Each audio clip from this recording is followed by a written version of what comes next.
We are slowly but steadily making our way out of this pandemic, but there's still some areas we need to navigate. And the captain of our ship is Dr. Payal Kohli. She's the admiral, and she joins us live, looking beautiful as always. And doctor, today we want to talk about direct and indirect effects of the coronavirus. So for instance, one indirect effect is that now masks have come off. People are venturing out of their bubbles. The cold is coming back. Great picture right there in a big way. But did it ever go away, or are our immune systems just weaker from being inside and away from people for so long? You know, it has nothing to do with our immune systems being weaker, because most of the antibody protection to colds doesn't last very long. That's how we can get them over and over again. It has everything to do with our behavior. Exactly what you said, Tori, that the masks have come off. We're getting together. We're seeing our friends. And I know I'm not being as careful about washing my hands now, and that's why the cold has made it come back. Oh, the washing of the hands. Absolutely. I can see that. Right. Everyone talk when I'm on. We had a little camera problem behind the scenes here, Doc, so I'm going right here. Hey, Doc, experts are saying that our next flu season is going to be severe as a result of the pandemic. Why is that?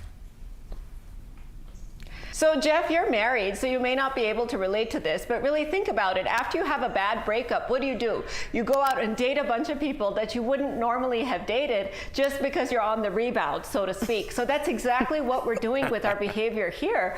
We've essentially been unable to see people for so long that we're almost going in the opposite direction. We're traveling more, we're getting together more, and the flu knows that that's how it spreads. And so nothing has changed with the flu. It's going to spread when we get together with people, and I think that's why people are concerned that this flu season may be worse than last year's, of course, where we really didn't have one. Wow. But Alice, your turn. We're all partnered up, so I think we're going to be okay. Great. Not all of us, Al. I'm still single. She's single. I know, but I don't think that's... single, so I got to be careful this year. And she deserves the best. I'm sorry. Sorry, I want her to... All right, but you got, like, real Remember the Titans over there. Okay, I got aggressive. I'm sorry. I love Dr. Kohli. Sorry. Doc, is the summer heat going to directly or indirectly affect the virus? And what about people that have already had the virus?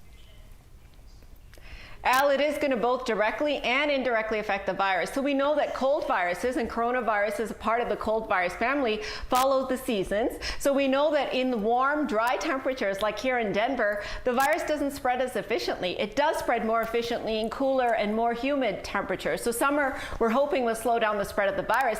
But then our behavior changes, and that's the indirect effect. We start going out more, we start getting together more, we start traveling more, and that may have an effect in the opposite direction. So it'll be interesting to see what happens, but as you know, the biggest impact on the virus spread this summer, Al, is going to be from those vaccinations. So if you haven't gotten it yet, go out and get that vaccine. Yes. So, Dr. Kohli, we're still really quickly having some residual effects, and big news broke yesterday that basically COVID-19 can directly cause type 1 diabetes. Can you explain that for us?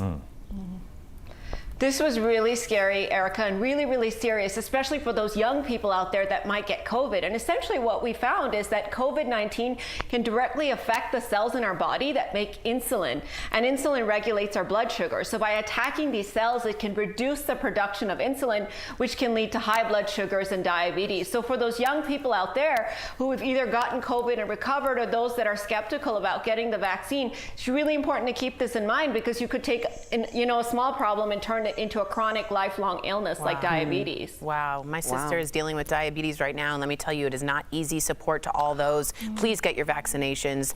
Again, if you do want to maybe ask the doc out on a date, you have to come through me first. Thank you so much, doctor.